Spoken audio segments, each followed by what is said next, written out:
GMNA uses artificial intelligence for generated speech, visuals, and production.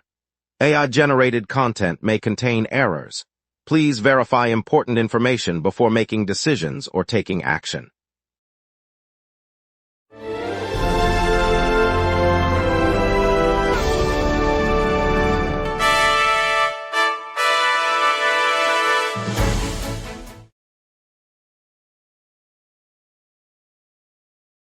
Good evening. A man faces criminal defamation charges after filming insults to a police officer, while the Ahunsik family gains the right to move into their duplex. Expect moderate traffic delays with road closures across the city. Over to you, Emma. The Bank Heist Adventure, an interactive theater experience, launches this Thursday at the historic Theatre St. Laurent, featuring audience members as undercover operatives in a staged robbery. Tickets cost $25. With doors opening 7 p.m. and the performance beginning promptly at 8, and the venue seats 150 guests per show. The production is family-friendly, recommending ages 10 and up, and tickets are available online through the theater's website or at the box office until sold out. Lots to get to, let's begin, staying right here after this quick look at the Bank Heist Adventure before we move into the evening news. Good evening, Montreal. Police announced yesterday that a young man has been charged with criminal defamation after a traffic stop in Montreal in June. The suspect filmed himself directing misogynistic insults at an SPVM officer and posted the video online. Under Quebec law, public insults aimed at police can trigger criminal defamation proceedings, and prosecutors moved swiftly to lay charges. The officer, whose identity was not released, remained professional throughout the encounter despite the verbal assault. Investigators retrieved the footage from the suspect's phone and confirmed the hateful language was directed at the uniformed officer. The court will schedule a hearing in the coming weeks, where the defendant faces a possible fine and a short term of imprisonment if convicted. Authorities emphasized that the case underscores the province's strict stance on protecting law enforcement officials from abusive speech. Quebec's housing tribunal has cleared the way for most members of a family currently camping in the driveway of their Ahunsik duplex to move into the home on September 1st. The family, who have been living in their car while a long-standing housing dispute is settled, will be granted interior access to the property, officials said. The decision follows weeks of uncertainty after the occupants were forced onto the street when the landlord barred them from the unit. Tribunal chairperson Marie-Claude Bouchard explained that the ruling reflects the tribunal's mandate to ensure safe, dignified housing, and that the family will be required to sign a standard lease and meet basic tenancy obligations. Social services will coordinate temporary storage for the family's belongings until the move is completed. City officials will monitor compliance to ensure the transition proceeds smoothly. The Canadiens are set to announce today that Derek Lalonde will join the coaching staff as an associate coach. Lalonde, who spent recent seasons guiding teams in the AHL and serving as an assistant in the NHL, brings a reputation for player development and strong defensive systems. He helped his former AHL side clinch a playoff spot last season. Management said the move reflects a commitment to deepen the bench and support head coach Martin St. Louis as the club prepares for the upcoming campaign. Fans can expect Lalonde to work closely with the roster during training camp, which opens next week at the Bell Centre. The addition arrives as Montreal looks to build on a strong finish last season and tighten its play on both ends of the ice. Stay tuned for the official press release later this afternoon. Today, the Quebec government and the federal government in Ottawa signed an agreement to fast-track environmental reviews for large infrastructure and resource projects. The deal, announced in Quebec City, sets out a streamlined assessment process intended to cut the lengthy delays that have long frustrated developers and officials. Under the new framework, projects will move through a single coordinated review, with clear timelines and shared data between provincial and federal agencies. Both sides said the change will help bring critical projects, from renewable energy farms to transportation corridors, to completion more quickly while still meeting environmental standards. Critics have warned that speed should not come at the expense of thoroughness, but the government's emphasized that safeguards remain in place. The agreement marks the first formal cooperation of its kind between Quebec and Ottawa on environmental regulation. Yesterday, the city turned into a sea of red and yellow as Spanish supporters poured onto the streets to celebrate their nation's triumph in the 2026 FIFA World Cup. After the final in Qatar, where Spain clinched the title, fans gathered in neighborhoods from the Plateau to Mile End, waving flags and singing chants that echoed through the streets of Old Montreal. Local cafes and bistros served impromptu tapas, while spontaneous music groups set up near the Bell Centre, adding a festive soundtrack. Police reported a smooth flow of pedestrians, noting only minor crowding near popular gathering spots. The celebration spilled onto the St. Lawrence waterfront, where revelers lit up the promenade with lanterns.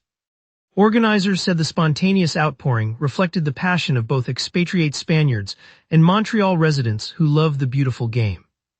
Later we'll explore how El Odyssey tops box office records as a full IMAX 70mm feature. Then more after the break. We will be right back. If you run a venue, a comedy night, a concert, a fundraiser, you already know the hardest part isn't the show. It's selling the seats. Theaterfiller changes that. In minutes, you're set up with your own ticketing page, QR code delivery, and a door scanner. No technical headaches. No middleman taking a cut of your night. Your event, your tickets, your revenue.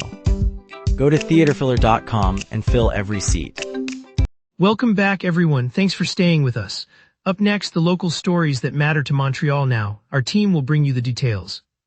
Emma Leclair, El Odyssey has just become the top-earning film worldwide, breaking records as the first full-length fictional movie shot in the IMAX 70mm format.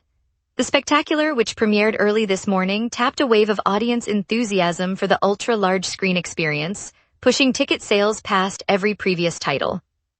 The IMAX 70mm system, originally developed here in Montreal, had never before been used for a narrative feature, making this achievement a milestone for both filmmakers and technology fans. Industry analysts say the success could spark more productions to adopt the format, offering viewers an even richer visual ride. For cinema lovers across the city, the news means more chances to see movies in a format that delivers unprecedented detail and immersion. Ticket outlets report queues forming outside theaters, with patrons eager to experience the crystal-clear imagery and booming sound that only IMAX 70mm can provide. CBC Music's upcoming announcement will spotlight 30 emerging classical musicians from Quebec, all under 30. The broadcaster's 30 under 30 list is set to feature these artists for recent achievements in performance, composition, and teaching. Listeners can expect a mix of violinists, pianists, vocalists, and emerging conductors, many of whom have earned recent awards or premiered new works. By highlighting this group, CBC Music aims to bring a national focus to the province's vibrant classical scene, offering broader exposure and potential new engagements. The reveal, scheduled for later today, will include short clips of their work on CBC's digital platforms, giving audiences a taste of fresh interpretations shaping Quebec's concert halls. This edition continues the series that each year showcases the next generation of talent across Canada. The list reflects the province's growing investment in nurturing young artists. Students at College Supérieur de Montréal have taken to the streets today, demanding that the Quebec Ministry of Education reverse its decision to close the school. Demonstrators gathered outside the campus early this morning, chanting slogans and holding signs that call for transparency after the ministry declined to renew the college's operating permits. Officials have offered no explanation for the refusal, leaving students and faculty uncertain about the future of their programs. The protest remains underway, with dozens of students rotating shifts to maintain a continuous presence. Campus leaders say the shutdown would displace thousands of current learners and jeopardize upcoming enrollments. Police have established a perimeter but have not intervened, allowing the demonstration to continue peacefully. The ministry has yet to provide a detailed rationale before any further action is taken. Montreal-born forward Lou Dort left Oklahoma City on Tuesday, completing a three-team trade that sent him to the Atlanta Hawks. The deal, finalized on July 19th, saw the Thunder part with the versatile defender in exchange for future assets and a player moving to a third franchise. Dort, known for his gritty defense and steady scoring, will join a Hawks roster looking to boost its wing depth. He brought a reputation for shutting down opponents and adding hustle on both ends of the floor. His departure marks the latest shift for a player who grew up watching the game on Montreal streets before making a name in the NBA. While Oklahoma City fans will miss his energy, Atlanta supporters anticipate his contribution to a team eager to climb the Eastern Conference standings. The transaction wraps up a busy offseason for all three clubs involved. Back in July 1976, the Montreal Summer Games became the first major international competition to screen athletes for anabolic steroids. The pioneering tests, overseen by sports scientist Christiane Ayat, marked a pivotal step in the fight against doping. Officials rolled out urine analyses for every competitor, a move that shocked many who had never faced chemical scrutiny before. The protocol, designed with the International Olympic Committee, demanded that each participant submit a sample within hours of arrival, and results remained confidential until the events concluded. While the program caught a handful of violations, its real legacy was setting a global standard that subsequent games would adopt. Today, anti-doping agencies trace their origins to those early Montreal labs, and the precedent continues to shape how athletes train and compete. The historic decision demonstrated that sport could enforce fairness, even as the pressure to win grew ever more intense. Now let's turn to the evening forecast and see what weather's in store for you. A stalled high-pressure ridge and a northwest jet stream keep tonight clear, but tomorrow's rain front is already forming. On this date, the all-time heat record stands at 33 degrees Celsius, set during the unprecedented July heat wave of 2019. That surge broke the previous norm by 10 degrees and was accompanied by a sweltering humidity spike. The cold record is 14.4 degrees Celsius, logged in a sharp Arctic dip of 2016 when a polar vortex plunged south. By contrast, the climatological average high today hovers around 23 degrees and the average low near 15, illustrating how today's mild 25 sits comfortably between those extremes. Scanning the live mosaic, the radar shows a blank canvas across southern Quebec. No rain echoes, no snow bands, just a clean return. The lack of echoes confirms the high-pressure ridge holding steady and the northwest jet aloft, which together suppress lift and keep moisture locked out. With the system moving eastward, the next pulse of precipitation won't arrive until after midnight, leaving tonight clear. At 6 p.m. Montreal sits at 25 degrees Celsius under a clear sky, humidity near 34%, and a gentle southwest breeze gusting up to 29 kilometers per hour. Pressure remains near average and steady, while a northwest jet stream at 94 kilometers per hour rides overhead, reinforcing the ridge and limiting any ascent. With the ridge entrenched, temperatures will dip only modestly through the night, reaching 16 degrees by sunrise. The UV index holds at 6, reflecting the lingering summer sun. Winds stay below the 25-kilometer threshold, so no gust concerns. No weather alerts are in effect. With the night clearing, we now turn to the 5-day outlook. Tuesday ushers a dramatic shift as a moist low drifts north, bringing overcast skies and a 75% chance of rain, with highs climbing to 27 degrees and lows around 17. Wednesday clears quickly. The front stalls offshore, delivering a crisp 23-degree high, 14-degree low, and only a 20% rain chance. Thursday remains dry, mirroring Wednesday's clear pattern and steady 23-degree high. Friday sees another overcast spell as the system returns, pushing temperatures to 25 degrees and lows to 17, though rain chances stay modest. Saturday snaps back to summer warmth, clear skies, and a high of 28 degrees with an 18-degree low, setting the stage for a pleasant weekend. The week's temperature swing of 11 degrees highlights the influence of the jet's wavering path. And that's your weather. Remember, the local sunset is also available as a podcast. Listen anytime on Amazon Music or wherever you get your podcasts. We'll update traffic on road closures, preview tonight's bank heist adventure and the Montreal comedy show, plus NHL night buzz. We will be right back. If you run a venue, a comedy night, a concert, a fundraiser, you already know the hardest part isn't the show. It's selling the seats. Theaterfiller changes that. In minutes, you're set up with your own ticketing page, QR code delivery, and a door scanner. No technical headaches. No middleman taking a cut of your night. Your event, your tickets, your revenue. Go to theaterfiller.com and fill every seat. Truck traffic is prohibited on the Honoré-Mercier Bridge, creating moderate delays for commuters heading east. Drivers should use the Champlain Bridge or the Louis Hyde Road corridor as alternatives. On the same bridge, lane reductions continue through the week, so expect slower speeds and possible backups near the toll plaza. Dynamic lane management on the Victoria Bridge remains in effect, with reversible lanes shifting for peak hour. That means the westbound lanes are closed for a short window this afternoon, pushing traffic onto the nearby René Lévesque corridor. Construction on First Avenue has closed 2 of 3 lanes overnight. The remaining lane runs at reduced speed, so travel between St. Laurent and will be slower than usual. The Louis-Hippolyte Lafontaine Tunnel has a reduced height clearance while refurbishment work proceeds, but traffic flow is otherwise normal. All other major arteries are moving freely. The metro and bus network report no service changes, so transit riders can expect a typical afternoon schedule. Montreal's streets are turning into a cinematic caper as the bank heist adventure launches today, inviting participants to plot a daring robbery across the city's iconic corners. If you prefer laughs over loot, the Montreal comedy show at Deli Planet promises a night of non-stop chuckles, perfect for unwinding after work. Around town, the Festival International de Jazz de Montreal and the Nuits d'Afrique celebrations continue to pulse through venues citywide, offering everything from smooth saxophone riffs to vibrant Afro-Latin rhythms for any music lover. Looking ahead, the world's biggest comedy gathering just for laughs rolls into the Quartier des Spectacles later this week, setting the stage for headline acts and surprise sets that will keep the city smiling. And sports fans can mark their calendars for the Inter Miami vs CF Montreal clash at Saputo Stadium, a showdown that could turn the weekend into a soccer fest. And now here's Jason with sports. Here's the latest on Montreal's teams as the summer season unfolds.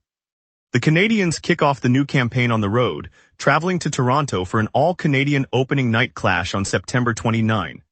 The league has scheduled 2 domestic matchups to start the season, with the Habs set to face the Maple Leafs in Toronto. In Northern Super League action Sunday, the Montreal Roses edged the Halifax Tides by a solitary goal. Substitute forward Chloe Minas converted a penalty in the 77th minute, delivering the decisive strike that secured a 1-0 victory for the home side. The Canadiens have dealt forward Brendan Gallagher to the Vancouver Canucks in exchange for future considerations. The move, announced late June, marks a roster shift as Montreal parts ways with the veteran winger, while Vancouver adds depth to its forward group. An international sports firm has injected $30 million into the Northern Super League, the Canadian women's professional soccer competition now in its 2nd season, supporting its 6-team structure spanning Vancouver, Calgary, Halifax, Montreal, Toronto, and Ottawa. The Canadiens have dealt forward Brendan Gallagher to the Vancouver Canucks in exchange for future considerations, a move confirmed on June 29 that reshapes Montreal's forward depth and adds a veteran presence to Vancouver's roster as the off-season progresses. Dragon Flowers, now on St. Laurent Boulevard in Mile End, is blooming anew after 4 decades on Bernard Street. Owner Tammy Lau, a single mother of 14 who arrived from Hong Kong, has guided the shop through generations, turning a modest flower stall into a neighborhood landmark. This spring, the store uprooted its historic location and reopened on the bustling boulevard, offering the same handcrafted bouquets, seasonal arrangements, and a quiet corner for locals to share stories. The move not only expands the shop's footprint, but also brings a splash of color to a street already humming with cafes and boutiques. Dragon Flowers reminds us that Montreal's spirit grows strongest when its roots stay tender and its petals reach out. Stay tuned for a splash of pride as Montreal streets turn red and yellow celebrating Spain's World Cup win. Feel good coming up. If you run a venue, a comedy night, a concert, a fundraiser, you already know the hardest part isn't the show. It's selling the seats. Theaterfiller changes that. In minutes, you're set up with your own ticketing page, QR code delivery, and a door scanner. No technical headaches. No middleman taking a cut of your night. Your event, your tickets, your revenue. Go to theaterfiller.com and fill every seat. On a crisp early evening along the banks of the Ottawa River, the historic Jacques Cartier Park in Gatineau became the backdrop for a quiet celebration. Municipal officials, city workers, and a handful of longtime residents gathered as the bronze figure of Samuel de Champlain was lowered back onto its granite pedestal, the same spot it had occupied before being taken down a decade ago for careful restoration. The air smelled of river water and pine, and the setting sun painted the statue's copper-green patina with a warm amber glow. A group of children whispered excitedly, pointing at the explorer's hat, while an elderly volunteer who had helped oversee the original removal brushed a hand over the base as if greeting an old friend. When the statue settled with a thud, a sigh rose from the crowd, followed by applause that seemed to echo across the water. In that moment, the community felt a bridge between past and present, a shared pride that the guardian of their city's origins was once again standing watch. It's a reminder that when a community cares for its history, the past stands tall beside us. On a bright Saturday morning at Parc Jean Drapeau, the scent of fresh coffee drifted from a nearby kiosk while families set up blankets along the lake. Volunteers from the community group Safer Waters Montreal were already busy, arranging inflatable rescue rings beside the dock and handing out bright orange life jackets to children eager to splash. One trainer, former lifeguard Marco Bouchard, showed a group of teenagers how to perform a swift water rescue, his voice steady over the gentle rush of the river. Among them was 14-year-old Leia, who had never felt comfortable in deep water until last summer's lessons. Today she practiced the technique, her confidence growing with each successful pull, and when a young child slipped near the shore, Leia was the first to spring into action, guiding the little one safely back to the shore. The crowd erupted in applause, not for the rescue alone, but for the promise that a new generation is learning to look out for one another. In moments like these, Montreal's spirit shines brightest, reminding us that caring neighbors keep our waters safe for everyone. Thank you, Montreal, for joining us on the local sunset. From the city's streets painted red and yellow as Spain lifted the World Cup to the latest on the Canadians, it's been a full evening. We appreciate your viewership and look forward to bringing you more stories tomorrow night. See you then.